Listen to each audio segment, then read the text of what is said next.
আজকে আমরা গুরুদুয়ারে এখানে এসেছি এবং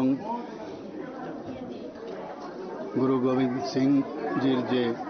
তৃতীয় এবং চতুর্থ পুত্র, আপনারা সবাই জানি, একটু আগে আমরা এখানে বিস্তারিত আমরা শুনলাম যে সাহাবজাদা যিনি গুরুবারা বাবা জোরাওয়ারা সিং আর বাবা ফতে সিং, একজনের বয়স ছিল 9, আরেকজনের বয়স ছিল 6 এবং 1705 সালে যা এখানে আমরা শুনলাম, ঔরঙ্গজেবের তখন মুঘল সম্রাট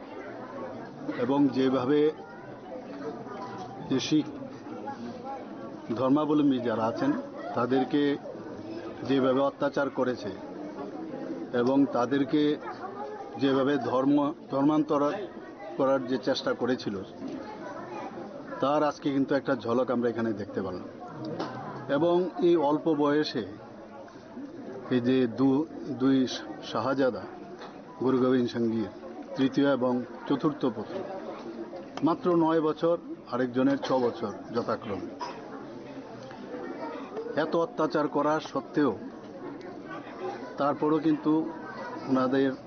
যে ধর্মের প্রতি যে তাদের যে বিশ্বাস, সেটা কিন্তু আমরা দেখতে পেলাম এখানে। এবং কোনো অবস্থায় এত টর্চারের পরেও কিন্তু তারা ইসলাম ধর্মে যে পরিবর্তন করার যে কথা ওনাদের কাছে রেখেছেন এবং অনেক তাদেরকে প্রলোভনও দেওয়া হয়েছিল। কিন্তু যেরকম গুরু গোবিন্দ সিংজি যেভাবে উনি এই মুঘল সাম্রাজ্য বা মুঘলদের বিরুদ্ধে যুদ্ধ ঘোষণা করেছেন, আমরা দেখেছি ওনার যে ঠাকুরমার সাথে ওদেরকে সেপারেট করে নির্মমভাবে, এটাকে বলে ওয়ার্ল্ড ব্রিক, তাদেরকে যেভাবে সমাধির মতো যে ব্যবস্থা করেছিল, সেটাও আমরা দেখতে পেলাম যে ঈশ্বরের যে শক্তি,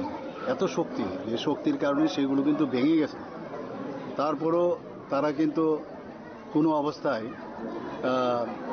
দেখা গেল তাদের প্রাণ কিন্তু তখনও যায়নি, শেষ পর্যন্ত গলা কেটে তাদের নিহত করা হলো, শহীদ করা হলো। আজকে মাননীয় প্রধানমন্ত্রীজি, আমরা এতদিন ধরে এই বিষয়ে কিন্তু কোনোদিন ন্যাশনালি কেউ কোনোদিন এসব বিষয়ে চিন্তা করেনি। 2022-এ মাননীয় প্রধানমন্ত্রীজি বললেন যে এই যে দুজন শহীদ হয়েছেন এত কম বয়সে, তো এটা বাল শহীদ দিবস হিসাবে উনি প্রতি বছর উনি ঘোষণা করেছেন 2022 থেকে। এতে করে আমাদের ভারতবর্ষের যারা ছোট ছোট ইয়ুথ বা ছেলেরা আছেন, মেয়েরা আছেন, তাদের যে একটা আত্মবিশ্বাসের যে বিষয়, যে কিভাবে বলিদান দিতে হয় এবং নিজের প্রতি কতটুকু আমাদের আস্থা থাকলে, আমাদের ধর্মের প্রতি আস্থা থাকলে, আমাদের দেশের প্রতি আস্থা থাকলে, দেশকে সামনের দিকে এগিয়ে নেওয়ার জন্য যে ওনাদের যে কোরবানি দিয়েছেন, তাদেরকে সামনে রেখে এটা কিন্তু একটা শিক্ষার বিষয়। আমার মনে হয় যে এতে করে এটা কিন্তু এই বাল দিবস শুধু খালি দেখানোর জন্য বা শোনানোর জন্য, ইতিহাস শোনার জন্য নয়, এই বয়সেও একটা আত্মত্যাগের যে বিষয়, নিজের যে ফেইথ, নিজের ধর্মের প্রতি যে ফেইথ, এবং ধর্ম কিছু না, যার যার ধর্ম যার যার কাছে। এখানে আমরা দেখলাম যে মুসলিম সম্প্রদায়েরও তারাও কিন্তু যেভাবে এই অল্প বয়সে তাদেরকে যেভাবে শহীদ করা হয়েছে, সেটা কিন্তু অনেকে মানেননি। এবং সেখানের যে তৎকালীন সময়ে যে গভর্নর, সেই তাদেরকে যেভাবে মানে মারা হয়েছে, তাদের বিরুদ্ধে তারাও কিন্তু অনেকে তার প্রতিবাদ করেছিল। আজকে আমাদের সারা ভারতবর্ষে আজকের এই বাল দিবস উদযাপন হচ্ছে এবং আমার মনে হয় যে এর থেকে আমাদের শিক্ষা নেওয়া উচিত। বীর বাল দিবস মাননীয় প্রধানমন্ত্রীজি যখন ঘোষণা করেছেন, এবং এতে করে ইন্সপায়ারেশনাল, আমার মনে হয় একটা ইন্সপায়ার সমস্ত ছেলে মেয়েদের মধ্যে এখন ছোট ছোট ছেলে মেয়েদের আমরা মনে করি ওনাদের ছোট ছেলে কি করবে, কিন্তু প্রপার শিক্ষা যদি দেওয়া যায়, প্রপার যদি এডুকেশন দেওয়া যায়, তার মধ্যে অনেক কিছু আছে যেটা বড় বড় ব্যক্তিদের মধ্যে এটা থাকে না। এটা ইন্সপাইরেশনাল যে বিষয় আজকে আমরা দেখতে পেলাম। এবং আজকের এই বীর বাল দিবস উপলক্ষে আমি সমস্ত শিখ সম্প্রদায় যারা আছেন তাদেরকে তো আমি অভিনন্দন জানাবই। সমস্ত ত্রিপুরাবাসী তথা ভারতবাসীকে আমি হার্দিক অভিনন্দন, শুভেচ্ছা জানাচ্ছি। এবং আমরা মাননীয় প্রধানমন্ত্রীজি যে এটা সবসময় উনি যেসব চিন্তা ভাবনা করে কথা বলেন, দেশাত্মক বোধের যে ভাবনা চিন্তা এবং নিজের ফেইথের উপর বিশ্বাস রাখা, এই কনভার্সনের এগেনস্টে যে রুখে দাঁড়ানো, সেটা কিন্তু এই আজকের দিনে কিন্তু এটা একটা মেসেজ আমার মনে হয় সবাই নেওয়া উচিত। আজকের যে বীর বাল দিবসের মেইন উদ্দেশ্য হচ্ছে এটা, ধর্ম যার যার কাছে, আমার ধর্ম আমার কাছে, কিন্তু আমাকে জোর করে বা নানা রকম প্রলোভন দেখিয়ে অন্য ধর্মে ধর্মান্তর করা এটা কিন্তু অন্যায়। এবং আমরা দেখতে পাচ্ছি বিভিন্ন জায়গায় সেটা হচ্ছে। আজকে আমরা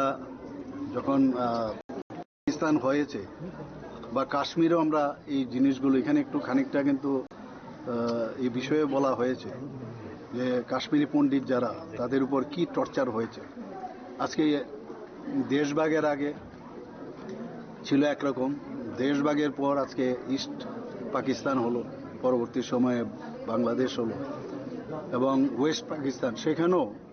যে পরিমাণে আজকে হিন্দু শিখ